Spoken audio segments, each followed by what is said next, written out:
make an audio here, man.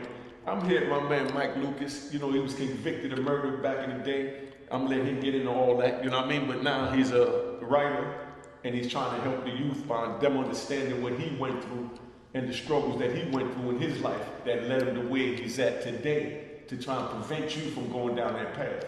So none of this is going to be for glorifying, because his life was glorified. His life was exciting. All of our lives were exciting, but it cost us a big price. That's and right. That's what we want y'all to understand. Where were you born and raised?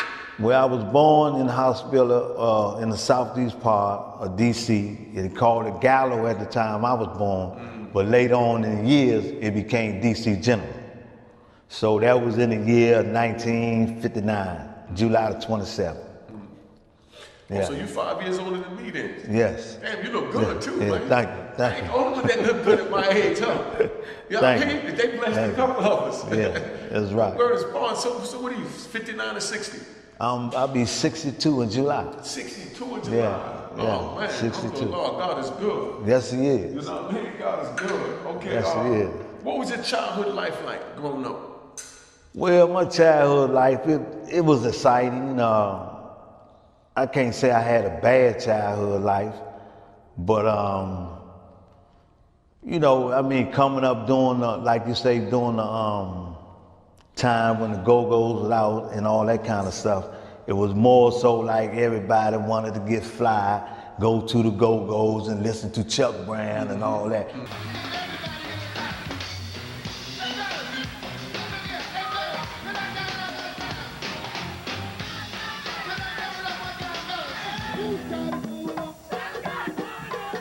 So that was it was all about. Just getting fly, going to the Go-Go's and having fun. Okay. So how was the party scene in DC compared to other places you might have been at that time, or that's the only place you was at the DC party scene? Well, at that time, that was the only place I was, but you know, it was the Go-Go scene. Describe the Go-Go scene. They don't know, they wasn't there. They don't know. And everybody loved the Go-Go scene, but you know, my favorite was Chuck Brown. Give me the bridge now, give me the bridge now.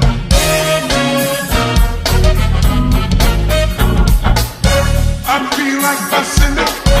Give me the bridge now, give me the bridge now.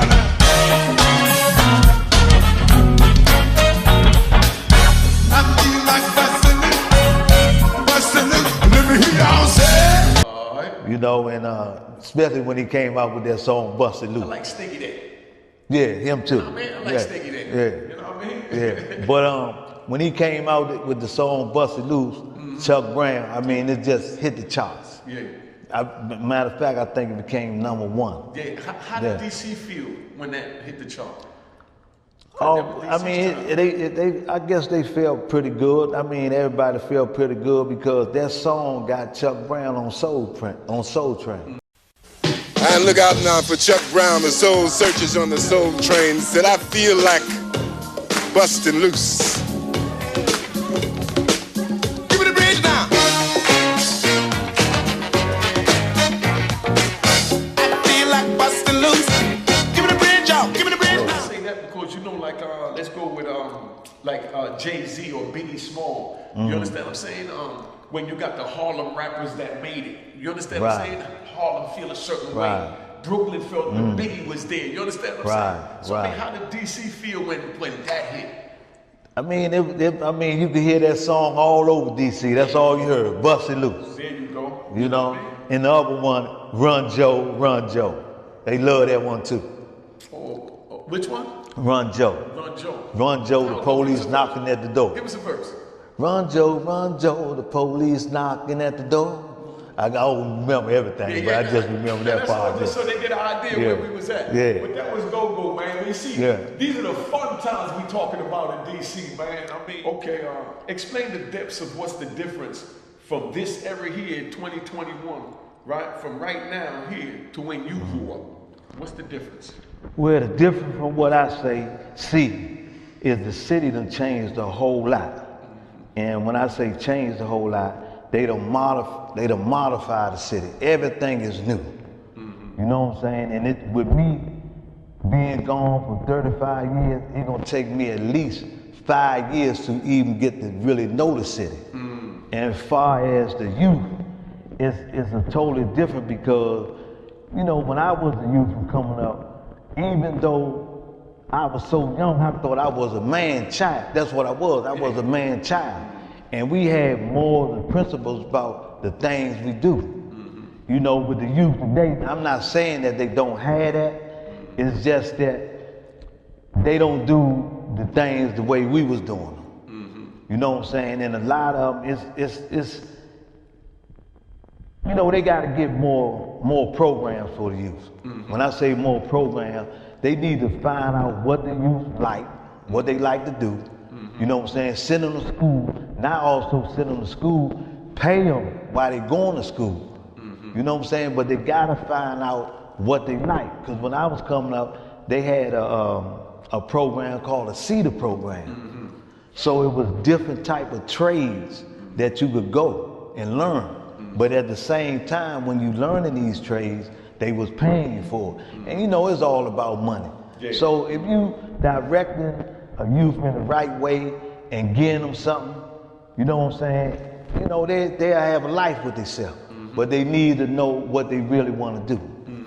And would you say that was one of the mistakes that happened in your life, that you didn't know what you wanted to do? Like, what led you to, you know, let me go here first. You know what I mean? Okay. Tell them what your name is, your street name, your title, and how you got your title. What are you known for in DC? Well, now this is your cue. What are you known for, from your own words? I don't need to tell about you.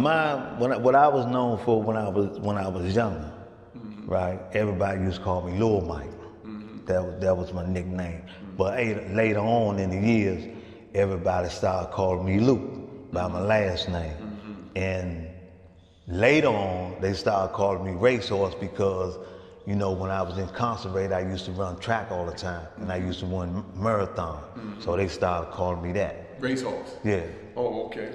Just because I was a runner. Yeah, because you was a runner. Yeah, that's what I'm saying. Yeah. They put the money on you. You was the bank. Yeah, you know right. They put the money on Racehorse, and you got to go to the bank. And smoking cigarettes. And I done won about at least 3 marathons. Yes. Okay, you said you were locked up 30 years, 35 years? 35. Okay, tell them, what was you charged with? What was your crime? And what happened with that? You know, let us know about the time you did. I was charged with murder. I maintained my innocence. And they convicted me on the murder and gave me 20 to life. During the time that I was doing the 20 life, I took it upon myself and took the law in my own hand, and I decided I wanted to escape, which was a bad idea for me. And why it was a bad idea? Because it really wasn't a good decision. And the reason why I say it wasn't a good decision, because I paid for it in the long run. By me escaping, when they gave me the 20 life, they ended up giving me another 20 years on the 20 life. So it wasn't a good decision. I thought I was doing the right thing, but I wasn't. Some of the most wanted women in the country. Your tips to America's Most Wanted have led to the capture of 5 of those fugitives. This week, you found number 6 and put a convicted killer from Washington, D.C. back behind bars.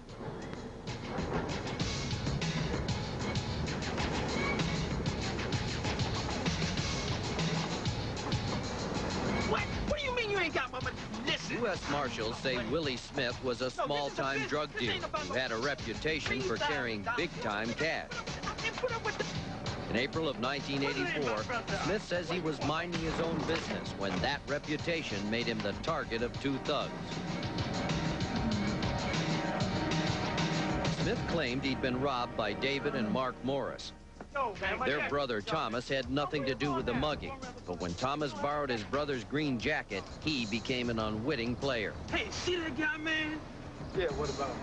That's the one, man. That's the one that messed me up.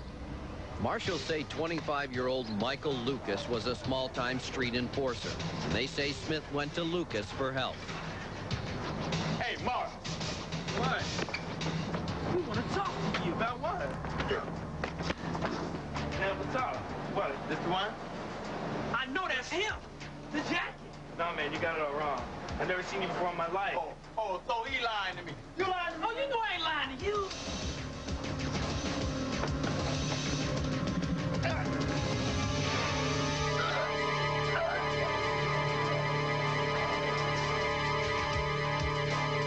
A jury convicted Michael Lucas of murder and gave him 20 years to life. November 10th, 1990, Frio County Jail, Texas. Michael Lucas had an escape plan.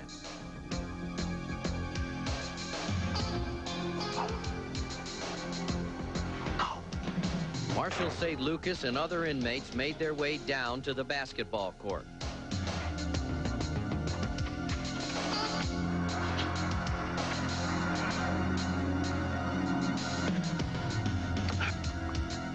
Using smuggled tools, they cut their way out and made a fast break for freedom.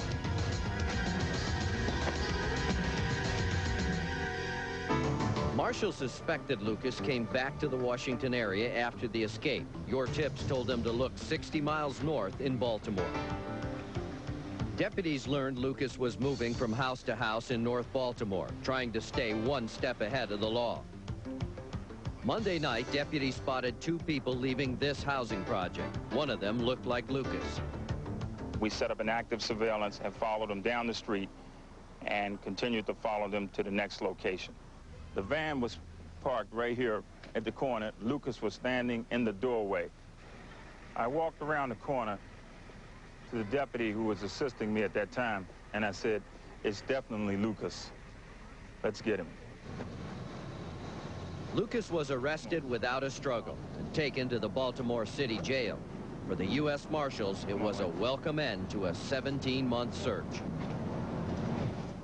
Last week, we asked your help in finding Beatrice Rao, a little girl who'd been...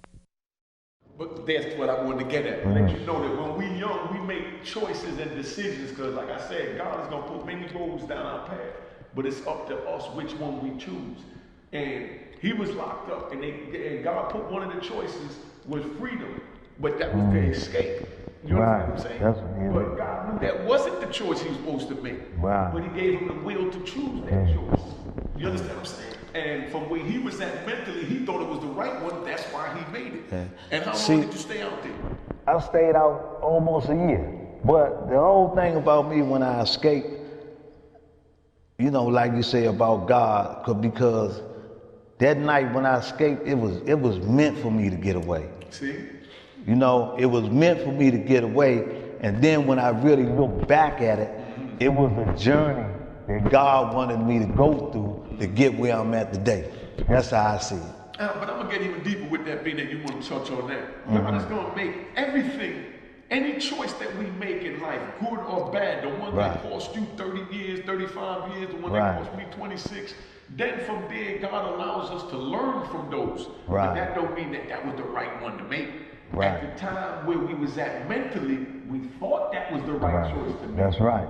From where we was at mentally back in our 20s. That's right. The same age as the youth that I'm talking to today. Right. You understand what I'm saying? When we're in our 20s, he saw a chance at freedom. You understand what I'm saying? He saw a chance at freedom. And he took it. From where he was at, he said, man, I'm good, I'm out. You know what I mean? I'm going to do what I do. Right. You know what I'm saying? That's but right. I was sitting there saying, bad choice, my son. That's right. But I hope you learn from this decision you're going to make. And the devil said, come on.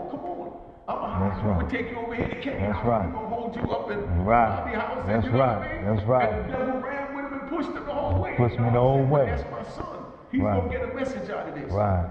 He's going to get a message out of this. And that's what he's here to tell you today, the message that he got out of this. And I'm here to help you clarify. Right. You know what I mean? But at the time, like he said, it felt like the right one at the time. Right. It sure did feel like the right one. But then he got 20 on top of that. Gave me another 20 on top of the 20. You understand what I'm saying? Because I'm going to give you one, we're going to get back into you. When I was in Lewisburg, they had the crack law whack. They just vote on 100 to 1 with crack. You understand? Because I'm not going to get into that because y'all should know that by now, but I want to speed it up because it's my interview. But they had a vote on C-SPAN for the 100 to 1 of crack. I had 255 keys, so it wasn't going to help me. Because I had 255 keys. This is for low-level dudes that had like under 50 grand, it helped. You understand what I'm saying? But still, I was angry because I knew that I was locked up for the war on drugs. Right. And I was a soldier. I was a prisoner of war. And Right. that's what America called me. I'm Right. just keeping it 100. As a prisoner of war, I Right. seen injustice being done to my other comrades around me. That had the 50 grams that it'll help. Right. So when they voted against letting my comrades have the same amount of time as the Europeans when they get caught with the same amount of drugs, That's I wasn't right. having it. And no, it didn't help me, but I had to fight for my people. Right. You know what I mean? Right. So I was involved in the crack law riots in Lewisburg. That's what wound up. At the time, I felt it was the right thing to do. That's what I'm getting at. Because I'm a prisoner of war. My mindset is war. I don't know how you raised, but that's my mindset. I'm at war. Right. They- See, yo. Let me finish. Go my ahead, go ahead, story. go ahead, go ahead. You know what I mean? I want them to understand what I'm saying here. Right. But at the time, I knew it was the right thing to do from a soldier's point of view. Because I was being a soldier. Right. You understand what I'm saying? Right, yeah. So I fought for that. They broke me up, kicked my teeth out, swole my genitals up this big, broke my ribs and threw me in a cage and locked me away for 5 years underground in the toughest prison in America, where they got El Chapo right now, where they got the Unabomber right now, where they got the brother Pistol Pete right now. You understand what I'm saying? This is where I was one of the first ones to go there for fighting for something that a lot of people say I was crazy because they feel it had nothing to do with me. Fighting No. for something that was unjust. Yeah, and it had to do with my comrades that was also prisoners of war. Because I Right. was a kingpin and they was just a corner person, don't mean that we not comrades. Right. And don't mean that I'm not gonna fight for them. That's right. Yeah. But that don't mean they have to fight for me. It's what's in your heart. What's in your heart? You understand what I'm saying? Yeah, I but at the understand. time, to speed it up, I thought that was the right thing to do. You understand? Right. And it cost me 5 years. You know what I mean? So now here goes 2000. Then for the next 20 years during my time, every prison I went to in America, they brought that up. They said, man, you stabbed police, you fought police, you did this, you went to ADX. They never let me forget that one mistake. All the way to the day they let me out their Right. concentration camp. They never let me forget that, man. Every prison I went to, they said, oh, you can't go to the medium because of the riot in 95. This is 2010, this is 2015, this is 2020. I'm like, when you gonna let it go? Right. Oh, we'll never let that go because no one fights against the government. You don't understand. We treat rioters different than we treat anyone else. If you go against them, you'll go against anything. You understand? And I'm like, but Yeah. y'all was dead wrong. You just said you're wrong because y'all are changing the laws to show that I was fighting for a just cause. Just cause. Because here in 2010, Obama just changed it when they lowered it from 100 to 1 to 18 to 1. So Right. that means my fight was right. I was right then. You was right on time. You understand what I'm saying? Yeah. And they say, yeah, but you weren't supposed to go about it that way. You're supposed to be a good old boy, nigga. Yeah, I mean, you weren't supposed to kick up. You weren't supposed to buck. You kick smoking our penitentiary. You would never go to our medium because if you get around the boys we got in our medium and they get to hear you speak, Lord knows where they'll be at tomorrow. And that's why they tried to lock me away for life so I never come out here. But I'm out here now to give the message. And you have a lot of people that don't want this message to be given. A lot of people don't want this message to be given. Because that's how the devil works. Yeah. The same way the devil pushed you to get away. You understand what I'm saying? Right, To help yeah. you for that year that now you know that God knows you shouldn't have done that. Right. The same way the devil continued to have me while I'm in prison even after all of that. I'm selling heroin in the prison. Right. Your homies know me. Yeah. Every prison I go, I got heroin on the compound. I'm not proud of it. I'm just telling you what it is. But that was the devil pushing me. Right. Yeah. And God sat back and watched me. My case got overturned in 1999, June 1st. Go look it up in Richardson versus United States, 143 F3B. From June 1st, 1999, my case got overturned. But from June 1st, 1999, I continued to play with the devil and sell heroin in the people's prison while I was captive. And I should have been focusing on staying in the law library and getting on my case. But I ran with the devil. I'm not proud of it. But that's what we do as youth. I'm talking to the youth to let you know. Listen to us as old timers that done been over that hump. We don't want you to have to climb the hump. We want you to see through it from our eyes. But like I said now, that same crack law that I fought for is what I got released on when Donald Trump signed it that gave the judges permission to let us out if we've been rehabilitated. As articulate as I am now, I couldn't read or write when I walked into their prison. I could barely sign my name on a piece of paper. But I refuse to be a prisoner of war with no goddamn sense. I can't get no more realer than that. And that's where the devil is going to send all kinds of people at me because I'm too real. I know I'm too real. I know he's too real. I know Larry Moe's too real. I know Antoine White is too real. I know Mace is too real. I know Lou Griffith is too real. You know what I mean? I know Ferris is too real. I know Kevin Childs is too real. We all too real, so that's why they attack us. That's right. Listen, they don't want living legends, man. What they call living legends. They want dead ones. I was here, walked here with Tupac and my man Mo right here. I walked with Tupac when he was a living legend, and they fought him then too. Now everybody knows Tupac. They fought Tupac like a mother. I watched it. And now Tupac is our hero. But if he was alive, they'll still be attacking him. Right. If he was alive, they'll still be attacking. The same way they're gonna attack us. They scared of the real, my nigga.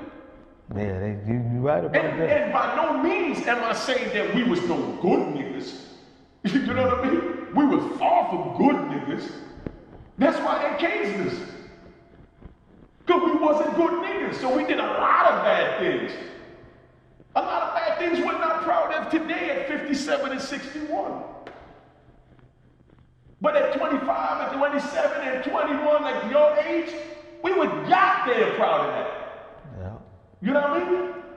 So people want to bring up what we did in the past and this and that. The judge looked at my paper and said, everything you've done in the last 26 years supersede all the fuckery you did.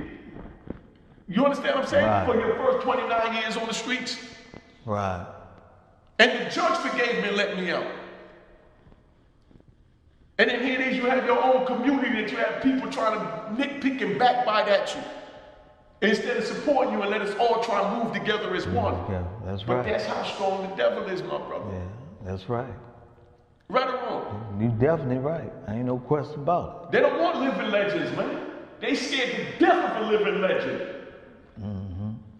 I know what it is. They scared to death of a living legend. And that's all I interview on my joint is living legends. Good or bad. But we was all ruthless. What you think it took for me to get locked up and be labeled a kingpin? You thought I was a nice guy? Because I'm a nice guy today. Trust me, I wasn't a nice guy yesterday. And that's what I paid my debt to society for. I wasn't a nice guy yesterday. But I'm trying to be a man today. With God's help. That's right. The judge forgave me and released me. But yet my own peers trying to put me on trial. How crazy could you get? Like, what kind of world is that? Show me another race that do that. But that's how crazy this is, you know? This world that came that I walked out here into. I can't get no more realer than that, man. Let me get back to you, because I'll be all day with that. Right. You know what I mean? So when you escaped, how did you escape?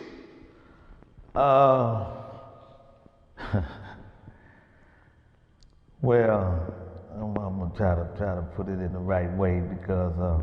If you can't talk about it, say you can't talk about it. I don't want you to say nothing. Yeah, right. Yeah, right now. I can't. Yeah, I can't talk. We ain't gonna do that. Yeah. Just say whatever I ask you. Don't want to talk about my G. You know what I mean? This is what the youth don't understand that we real niggas here. Yeah. Well, right now I just can't talk about it. Only reason why I'm not talking about it now, because it's in the makings to make a movie about it. Okay. So that's the reason why I don't want to talk about it now. Whatever reason, okay, that's on you, my G. Right. Like I said, this is for you. This ain't for me. All right, my man. I'm helping my brother. My man. Got your books, you pushing, we here helping each other. Right. Yeah, I don't need no glorifying stories. I just need the real ones. Real. That's right. From the real men. Yeah, that's right. From the real living legend. So when you escaped, now what happened? Now you was on Most Wanted. Yeah, well, when I escaped, they put me on the Marshals Most Wanted, 15 Most Wanted. Also, they put me on the American Most Wanted show. Yeah, with John Watts. With John Watts, yeah. yeah. They had me on that as well. Yeah, they had me and my brother scheduled for like number 10 right before Right. they called him. Yeah. Oh, okay. Yeah. Yeah. Okay, so you got on that from when you escaped. When I escaped, yes. Okay. But what I wanted to say was, when you was talking about the crack law, Yeah. and you say later on they came, what you was fighting for, it was unjust. Yeah. And they came back later on and said it was unjust. Yeah. So when I escaped, I was charged with a firearm. Yeah. And that's how I got the other 20 years. I ain't talking about the time they gave me for the escape. Yeah. But they gave me the 20 years for the gun. Just in possession. Yeah. But later on, almost 20 years later, they came back and said what they did was unconstitutional because they used career criminal, Yeah. right, to armed career criminal. To give me all, to enhance me on the gun. Yeah. But like I say, they came back later on and say, oh, this is unconstitutional. And that's how I got out. You know what I mean? Yeah. Same thing. You know, the whole time I got locked up, I was selling powder cocaine down in Virginia. Even when they changed it and dropped it down to like the little 255 keys I had now would have helped. But they said, oh, it's crack, so it can't help. But if it was powder or if you was white, it'll help. It'll help. But being it's crack and you black and y'all sell crack, it ain't gonna help. Right. So it took me another 10 years to get over that. Yeah. But I didn't go back to wanting to ride and all that. I just went strong in the heat. Right. You know what I mean? And push forward in that law library. And push forward in that psychology class. And found out why I was screwed up. Now everybody trying to find out why I'm screwed up. I'm still trying to figure it out. You know what I mean? But okay, what made you get into the street life? Well, basically the environment that I come up in, you know, and you know, with me it was like, as far as when it came to breaking the law, and you know, I done told a lot of people this, I actually thought I was doing right by breaking the law. When I was a little kid, I thought that was what you're supposed to do. Because, you know, like I say, the environment that I came up in, and I'm not gonna say that a person, you know, family or friends or uncles, aunts didn't tell me things right, but I really thought in my mind that you're supposed to break the law. Just like you have people that abide by the law, I actually thought that that's how you're supposed to do to get money and survive. Now, I'm gonna break that down. This is why I tell, you know, my mentees when I be mentoring in the psychology class in the prison, because that's how we was raised. We was raised to what they call mollify. Right. Mollify is make excuses to make a wrong right. You know what I mean? I'm stealing that cake because I'm hungry, and I deserve to have that cake. Right. Because I shouldn't be hungry. That's mollifying. I'm gonna break in that house because I need to get some new sneakers because school getting ready to start and I'm broke. And they got all that shit and they don't even know what they got. You know what I mean? Right. So I should definitely be able to have that. That's called mollifying. But we grow up justifying why we do our wrongs all the time. Yeah. From the youth. So that's why we believe that our wrongs is right. Right. But when we get older, like we are today, we know.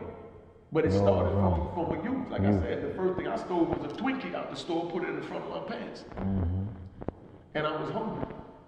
And I said, man, shit. That man in that 25 stand up with like a dime back then. That kid said ain't gonna hurt nothing. Right. You know what I mean? Right. And you know, but we mollify things, which like I said, is make excuses for our wrongs.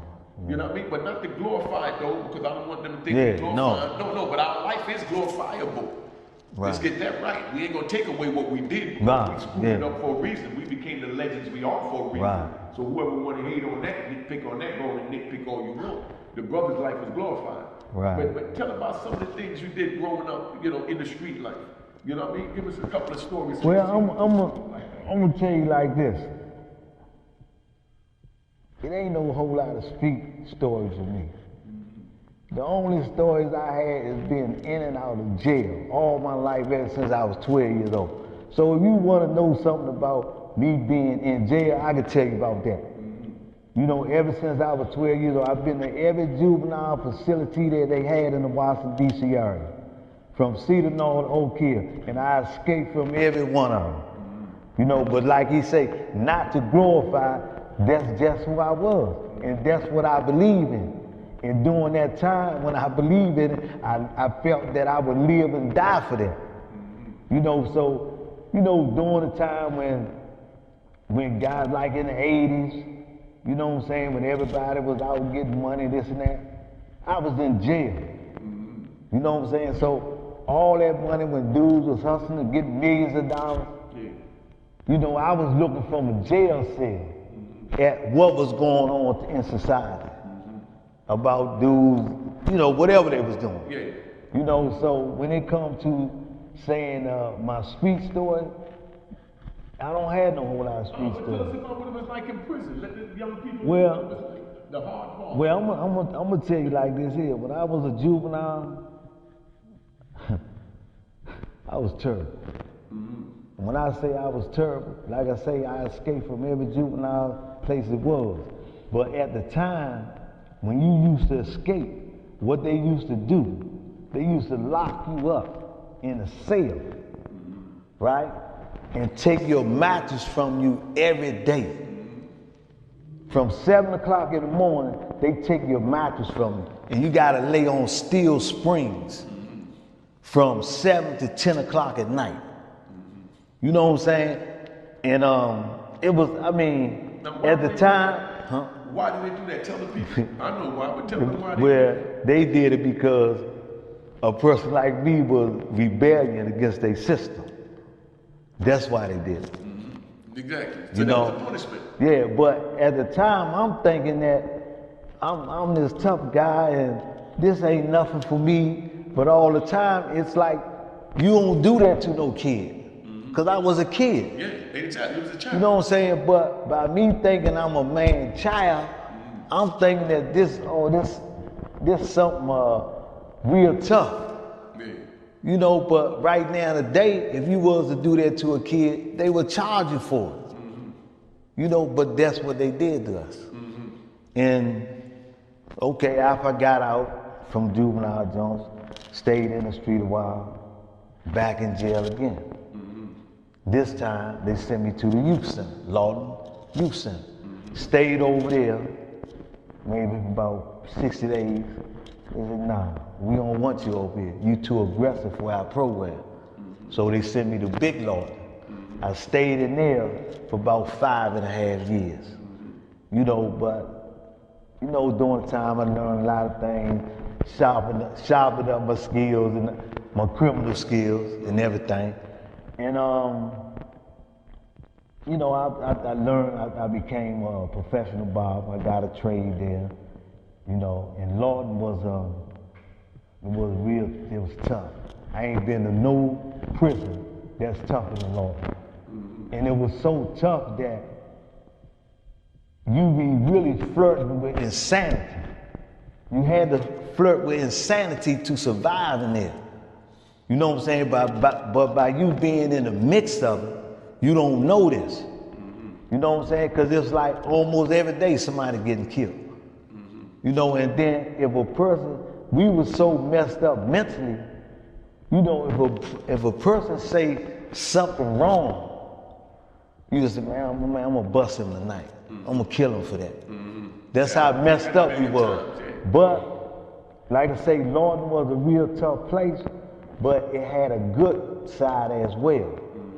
You could come to that place and be any type of, I mean, they had like college programs where you could get an AA, a BA, a bachelor's degree, but it was all up to you, what you wanted to do. You know, but that's how it was. That's what I'm saying, because God don't give you the choices. Right. He don't give you the different lanes, like I said, but it's up to you which one you pick. It's up to you which one you take. Right. And that's what we're here trying to tell the youngins, to make the right choice. You know what I mean? Think before you make a choice. Don't make a choice because all your other friends are doing it. Because That's when right. they sentence you, they're going to sentence you individually.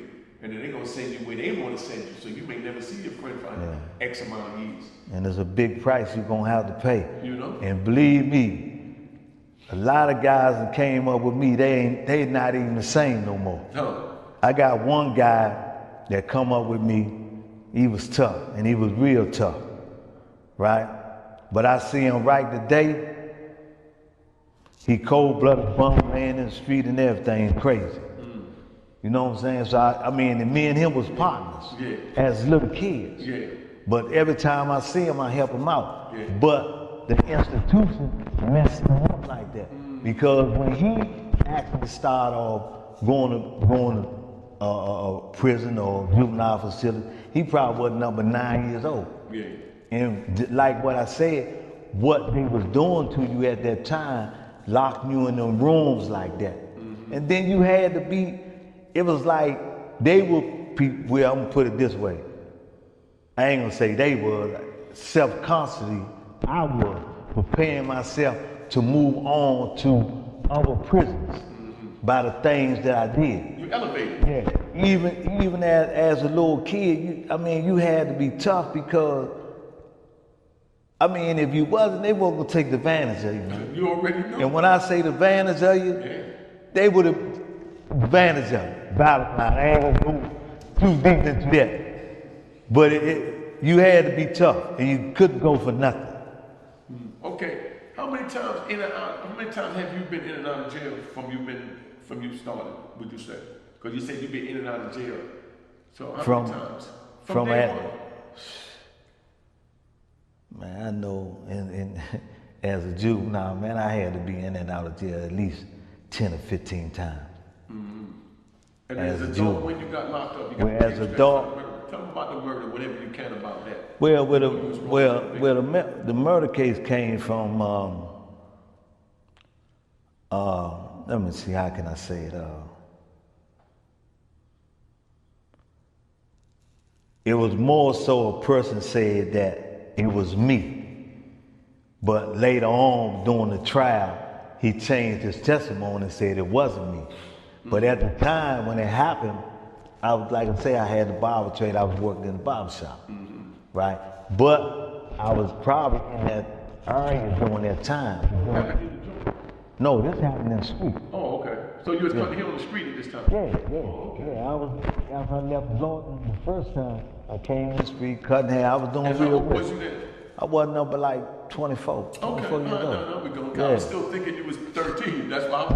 Nah, this when I came on the law. Okay, yeah, I got you. So during the time, I guess I was in the area during the time when the murder happened, but also was a crossing guard. Told him that during the time when the murder happened, I was talking to her, but bottom line, the jury ain't go for it, so they convict me of it.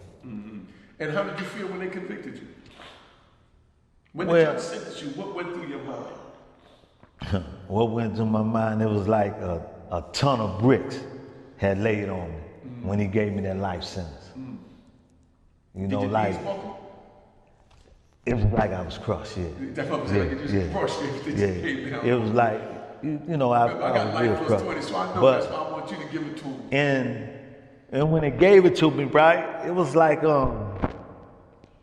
I was messed up real bit about it, you know, at the time. But as years and years passed by, decades, you know, the soul kind of heals.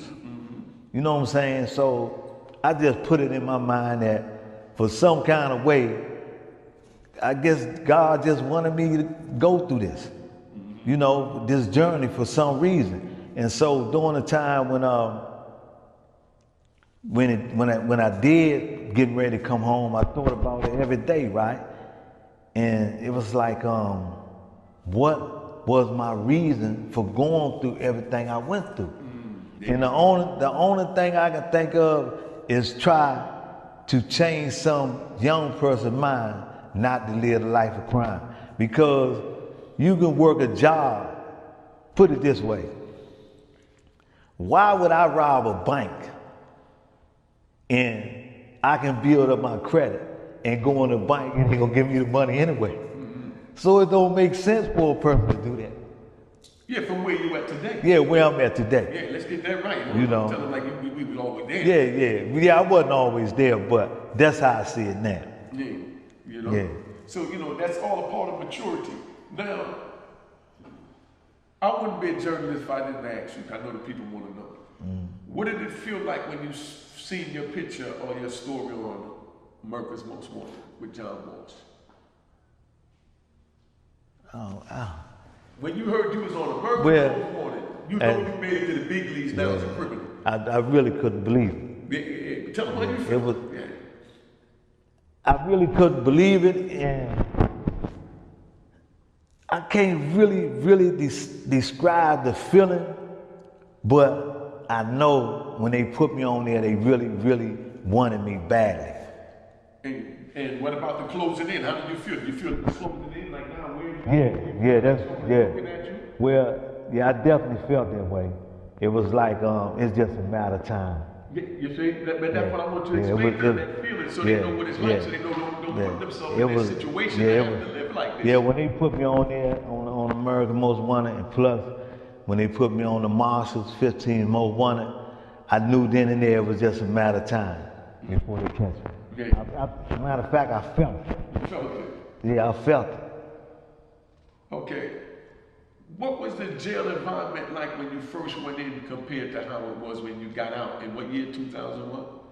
2018. And you went in when? In 84. From 1984 to 2018. To 2018. Yeah. What was the jail environment like then with the violence or the whatever? How do you feel it changed? Well, Difference? me myself, I don't think it ever changed because it's always been violent. You know, it always, I don't care if you're young or old, it always be the same because it can always be there because a person always feel that they have something to prove. But one thing I know it changed when all the different gangs start coming in. Mm-hmm. So when the different gangs start coming in, it was totally different. Yeah. You know, and I know a lot of people say things about New York and DC, Baltimore, and Virginia, VA. I do know this, I don't know how nobody else said. I know when New York and DC and Baltimore and VA is far away from home, in California and all them other different places, they come together as one. Talk to them. Because you got to. Because that's how it is. Because the only thing they respect is numbers. There you go. You can't go out there, because remember, we were out in California, so they might have 10, 15 guys from New York. You know what I mean? DC got their whole prison system in, so they might have 80, 90. You know what I mean? And then you got Baltimore, got another 10, 15. Yeah. Then you got Virginia, got another 15, maybe 20, because it's a little bigger state. Then you got North Carolina, you know, so, but then we're going to start with North Carolina, and they start calling it the Dirty South, and then they become another part. You know what I mean? And the government law, when we break ourselves down in cause. That's right. If you got DC, Virginia, and New York, and you got 50 people from each one, that's 150 black men in their prison. You know what I mean? So if they can keep us separated, to keep New York away from DC and DC away from Baltimore, Baltimore away from New York, you know what I mean? Then if something happened with New York, they only got to get 50 people. Right. But if we come together, now they got to get 150 people. Now that means they got to lock their prison down. So they encourage us to separate it and minimize our numbers by giving us TVs. Mm-hmm. I was just left at Victorville. I've never seen nothing like it. Victorville had like 10 TVs in the TV room. And there's only 3 races of people. Really, you know, 2 in society. But I mean, over there, all you got is, you got the Spanish, you got the blacks, and you got the whites. But they got 10 TVs. And each TV goes to a different group in each one of those 3 things. Oh, and then you got the Indians. So you got an Indian TV, you got they call it a white boy TV. If it's enough white boys in there, one will be a skinhead TV, you know what I mean? And the other one will be an area brotherhood TV. Then you got the Mexicans, so you'll have the Paisan TV, the Sereno TV. You understand what I'm saying? Then you have the Crip TV, and you know, you got the Blood TV, you got the East Coast Blood TV. And the police give you all these TVs so you can control these TVs. Yeah. So now you just thin your numbers out. Over 10 TVs. Yeah. When everybody came together, now you got a whole 200 people in the room. Now they can't control that. But if somebody start fighting, they just worry about who watches what TV to know who to lock up. That's right. And if your numbers get so weak and there's nobody there to watch your TV, they'll start moving people from other units, from your group, that they labeled you in or manipulated you to be in. They'll bring them in there to hold the TV down till y'all come out the hole, because maybe the little 5 of y'all that was in there got in a fight with the Serenos. So now there's nobody in there to hold the TV down. There's nobody there for 2 days. Another race just gonna take it. And then when they come out, they're gonna get killed trying to get that back. About the TV. You know what I mean? All that over a TV. Come on, man. This prison like we talking about, because Brother Tully had been in and out of prison, so that's why I took it there. You know what I mean? What was the worst federal prison to you? We know about Lawton, and that's not federal, but I mean, to you, give us the order what you feel was the worst federal prisons you've been to. The worst I done been to, and the reason why I say it was the worst between out of all the rest of them, because the blood ain't never stopped. And that was Beaumont. But I ain't making the Beaumont. I heard about Beaumont. They call it Bloody Beaumont. The joint was terrible. That's the only place that came closer to Lawton was Beaumont. Yeah. Wait, you ever been to Lung Park? No, Okay. I never been to Lung Lung Park. To me, Lung Park was up there too, Yeah. man. See, reason why I say that, Not now, back then, when it was a penitentiary. But reason why I say that about Beaumont, there was a lot of things going on in other prisons as well, and it was a lot. But Beaumont did never stop. Yeah. You know how some prisons be, it do it in spells and it slow up. Yeah. But Beaumont, no. Oh, no, Ever since it opened up, it always been like that. Yeah. Until they switched it over. Yeah, that's why they call it Bloody Beaumont. You know? When you got sentenced back in '84, did you ever think you'd be coming home? How did you feel then? Did you ever think you would be coming home one day?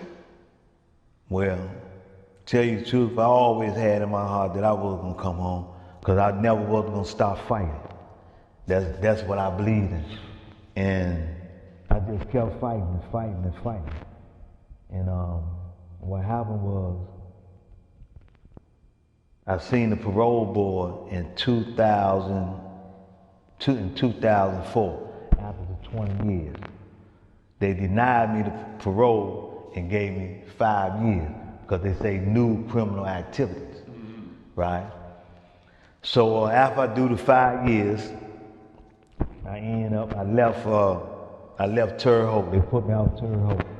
They sent me to Big Sandy. What year was that? You was in Terre Haute? Terre Haute was 2000. I went to Terre Haute thing in 2000, 2001. Oh, so you was there with my uncle, David Hite. I got it. I have to know. That first put out R. Kelly and all that. I got to know him. Okay. Yeah. But Cuff was there? No. You said Tone and all them was there during the time when I got there. Yeah. And so I stayed there until 2000, Terre Haute, where I go at? No, I went to Beaumont. No, I left Terre Haute, went to Beaumont. From Beaumont, I went to Hazen. From Hazen, I went to Big Sandy. So the 5 years was up. So when I was in Big Sandy, I seen the parole board, right? So they say, look, this is what we gonna do for you.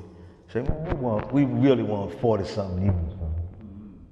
For being though you got this other 20 over here that's waiting on you, we gonna parole you to that 20. Right? So when he said that, I looked, I said, what'd you say? Because I couldn't believe it. Yeah. He said, we gonna parole you to this 20 years. So when they paroled me to the 20 How years, many years you had in there? I had 25 years in there. On the 20?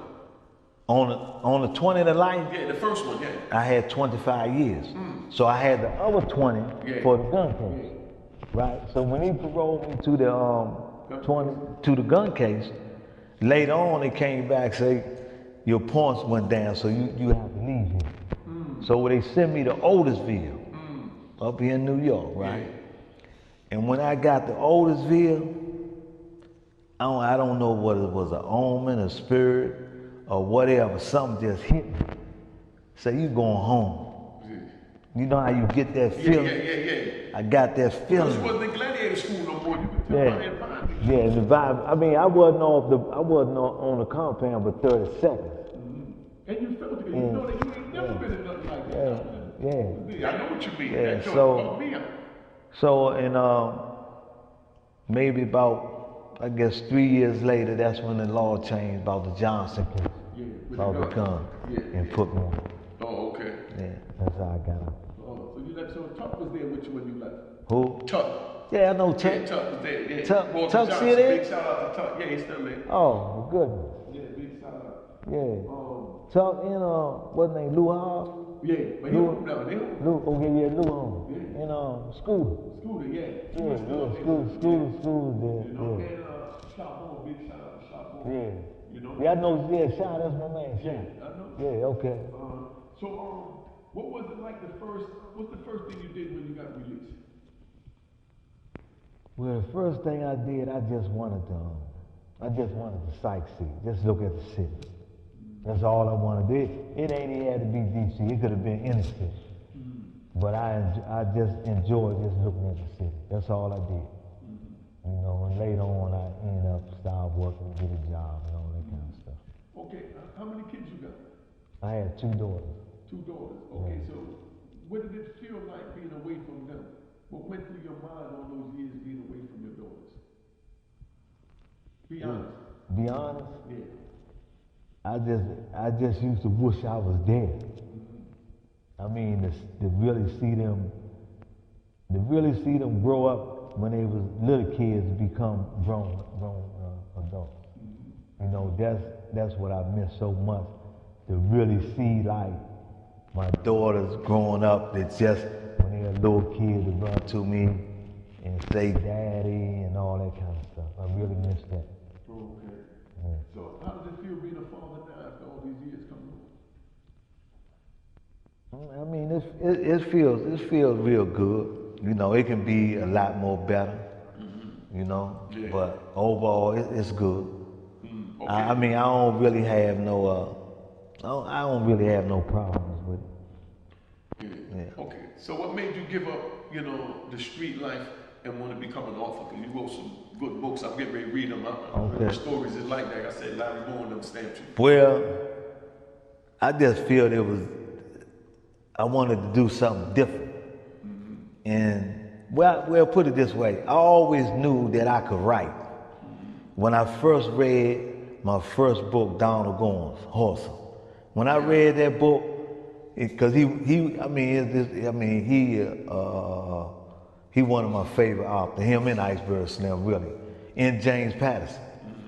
You know, but when I first read Donald Goins' book, I said, man, I can write this. And it just came to me later on, way later on in the years, to start writing. But you knew you could do it. Yeah, I know I could do it. Yeah. Okay. Tell us about this book. No. Give us just a brief synopsis. What they want to Well, No Cut Card, it's about 2 guys, one named Gunslinger and the other named Wolf Trap. They end up getting a life sentence overturned, going back to D.C., Washington, D.C., to take care of some unfinished business, and all hell broke loose. But it's gonna be a surprise at the end of it. So good book to read. Give us this one real quick. Black Maria is about 3 girls coming up. Really, it's really about Maria. Maria coming up, and what happened with her? Her mother fell on hard times, so she had to try to find a way to get money to take care of her mother hospital bills. So she ended up coming up with the decision to rob banks. Good book to read also. Okay. So these 2 books, he done turned into an author. Oh, one more thing. I couldn't know about it. You can purchase them on Amazon. Amazon.com, Michael Lucas, No Cut Card, and Black Maria. It should pop up. So now that you're doing that, how do you see the violence in D.C.? Because we just talked about how much fun times it was in D.C., but how do you feel about the killing going on now in D.C.? The violence that, that's within our cities. When I first started off, when I sat down and I was talking about it, when you were saying about the youth, right? I just feel that you know, I guess nobody is working hard enough to try to change the youth mentality. You know, and you know, if you get a lot of guys like us out there to really talk to them, to change the mentality that they have, it'll be a lot more better. So a lot of them think basically, I guess, the same way we thought when we was young. You know, but my thing is you really have to stay on top of them, and you really gotta like more so guide them and let them know that it's a hard road to travel if you want to live that life. And some people don't make it. You know what I'm saying? When I say so, not physically dead, mentality. They whole mentality can get messed up. You know, they can never be the same again. Yeah. So, you know, when you live in that kind of life, you really, really have to be a strong person. I'm not saying that a person should do it, you know, but it's a hell of a price that you have to pay. And that's why we're telling y'all, don't get involved in it so you don't have to worry about paying the price. Because the choices you have to make ain't nothing nice. It cost me 26 years, and how many it cost you? 35. With all the time me and him done together, that should be enough for no youth to be getting in anything anymore, any kind of trouble. We already paid the price for y'all. And that's why we're here to tell you it ain't worth it. Get out of it. You know what I mean? Most definitely. You know, this is my book, Roar in Harlem. We've been here an hour. You know what I mean? So we just want to let you know that Mike Lucas came in from D.C., show you that New York and D.C. we get together. And I'm getting ready to go down there and talk to a young brother named Twin. Yeah, you know I know Twin. Yeah. I'm getting ready to talk to Twin because they got some programs they offering to the youth in D.C. that I'm going to showcase on my platform so that you can see that New York and D.C. is working together to save the youth. You know what I mean? You might not see it fast enough, but we definitely working. You know what I mean? We definitely working, and you will see the changes.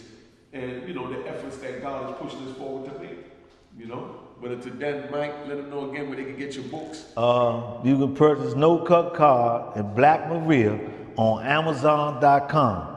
Michael Lucas. Peace and love. Peace and love. Thank you. God bless you. Make it stop there. Cheers, toast the crime, toast the crime, the crime, the crime, the crime.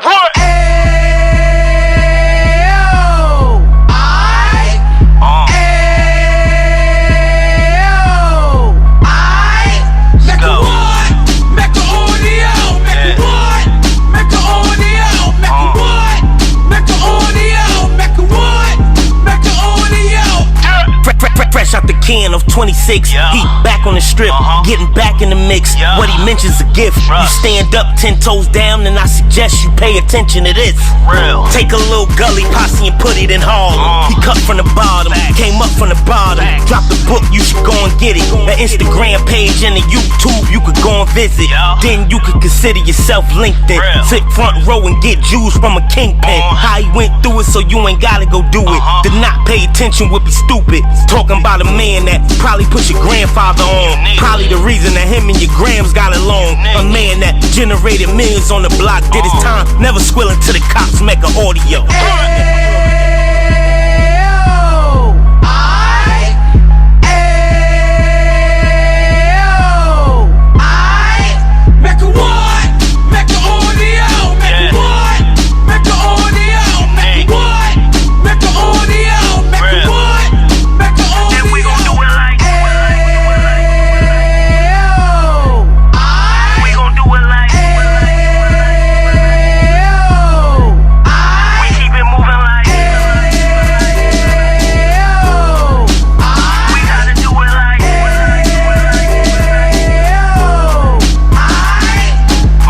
Get it live like 2 G's in the 90s.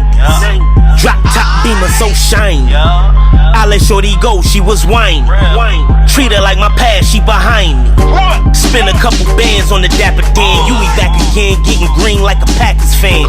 No cap, it's a roaring uptown. They be whoring uptown, Dominican bust downs. Now we on the positive, we got a lot to give. Now he trying to stop the kids from being inoperative. So take heed, homie, lend a ear. He started in uptown, he gon' finish dead. But now it ain't about selling drugs, buying cars. It's about buying property to make the community community yard so we can give back to the youth them. Cause they the truth them and bless up to all the root men.